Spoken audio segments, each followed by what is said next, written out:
ne dis jamais du négatif dans ta bouche. La bouche est la chose la plus puissante de l'histoire. Tu appelles les problèmes. Tu les appelles avec ta bouche. Stop au malheur. Tu veux arrêter de souffrir? Arrête de mal parler. Et l'arme la plus puissante de la création de Dieu, ce ne sont pas les yeux ni les oreilles, c'est la bouche. Pourquoi? Parce qu'avec une arme, tu ne peux pas atteindre quelqu'un qui est beaucoup trop loin ou derrière des montagnes. Mais la langue, elle, peut l'atteindre. Peu importe où il est.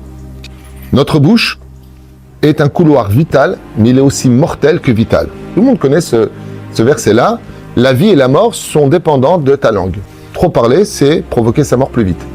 À tout jamais, un homme devra faire attention de ne parler que positivement. Car tes mots sont les rênes de ta propre destinée. Imaginez que vous avez un carrosse et des chevaux, vous avez des rênes dans les mains.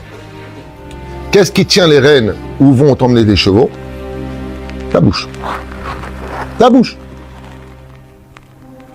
À quel degré la bouche peut être si puissante que ça? Et regardez, que ce soit par la parole ou la nourriture, le couloir, c'est la bouche. Car chaque parole prononcée frappe exactement comme un marteau sur nos bonheurs jusqu'à les rendre des malheurs. Ne dis jamais « je n'y arriverai jamais, je ne m'en sors pas ». Mais tu dois dire « j'espère y arriver ». Ne dis jamais « je ne me marierai jamais ». Mais j'espère que cette année sera célébrer mon mariage.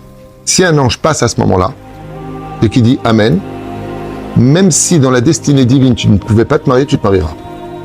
La pire des choses qu'un homme puisse dire dans sa vie, je suis noir, j'ai pas de chance, je réussis rien. Mais il devrait tout simplement dire avec le sourire, il me faudra un peu plus de chance en ce moment. Pas simplement que la parole agit, mais tu démontres par là que tu as une vraie valeur de la parole. Et si tu continues sur ce chemin, quand tu diras, t'inquiète pas, je vais réussir, ben mais tu vas réussir. Étant donné que tu es constamment positif, tu vas créer du positif. Et c'est pas prendre à la légère. Le fait de dire je vais mal, le mal te dit tu m'appelles? Écoutez bien ce que je viens de vous dire, c'est pas un exemple, c'est pas métaphorique. Je vais mal, le mal te dit tu m'appelles, parce que dès que tu prononces le nom d'un ange ou de qui que ce soit, il te dit oui, tu m'appelles? Tu m'appelles? Écoutez bien ce qui est marqué. Tu ne prononceras pas le nom de l'Éternel ton Dieu en vain, le nom de Dieu, ok? Tu sais pourquoi tu peux pas le prononcer? Car je ne retirerai pas ma face de lui. Parce que si tu appelles Dieu, il se retourne vers toi, qu'est-ce que tu veux? Tu m'appelles, je te réponds. Donc si tu dis, quel malheur, le malheur il te répond, l'ange du malheur, tu m'appelles? Vous comprenez ce qui se passe? Tu appelles les problèmes. Tu les appelles avec ta bouche. Stop au malheur. Tu veux arrêter de souffrir? Arrête de mal parler. Beaucoup de personnes doivent prendre conscience que leurs souffrances, qui sont énormes, et qu'ils ne comprennent pas pourquoi, on arrive même à dire à quoi bon prier? Je prie et il n'y a rien. Vous connaissez cette phrase? C'est une question qui m'a été posée par l'Avreichim ici. Pourquoi est-ce qu'on prie et qu'il n'y a pas de résultat? J'aurais donné une réponse très puissante.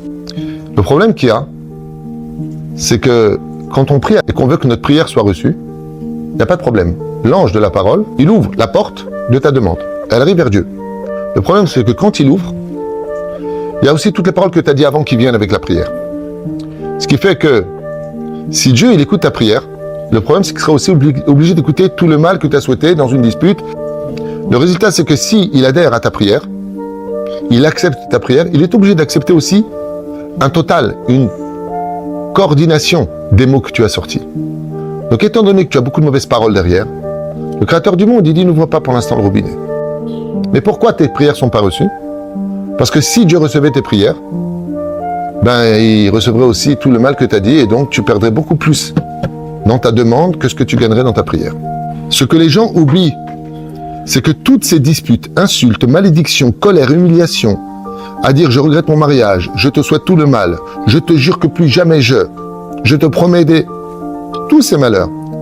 Si Dieu ouvre les portes, là, il va être obligé de recevoir aussi tout ce que tu as dit. Et l'ange, accusateur, il dit attends, je comprends pas, quand il demande un truc, tu le fais. Et quand il souhaite quelque chose, tu ne le fais pas. Le souhait, n'est-ce pas une prière? Et Akadosh Baruch Hu, il fait va et va là. Qu'est-ce que tu as fait? Tu veux que tes prières soient reçues, arrête de parler mal avant. Est-ce que tu prendrais une voiture pour t'emmener très loin, sachant qu'il y a un problème d'huile et que tu risquerais de péter le moteur en plein autoroute? Non. C'est ce qu'il dit à Akadosh Baruch Hu. C'est pas que je ne veux pas prendre sa prière, c'est que si je prends sa prière, je prends les malheurs aussi qui vont avec. Donc, Qui tu dois aller voir dans ta vie? Toi-même. Tous les problèmes de ta vie, en réalité, c'est pas Dieu qu'il faut aller voir, c'est un miroir. Va te voir dans le miroir. Tu es le propre responsable de ta vie. Pourquoi? Dieu t'a donné une arme pour te défendre, tu l'as utilisée pour tuer. Ton problème. Tu as tué avec une arme qu'on t'a passée pour te défendre, le résultat, tu vas en prison. Tu n'as pas demandé de tuer, on t'a demandé de te défendre. Vous comprenez ce que je suis en train de dire? Ma bouche a détruit ma vie. Tu appelles les problèmes. Tu les appelles avec ta bouche. Stop au malade. Tu veux arrêter de souffrir? Arrête de mal parler.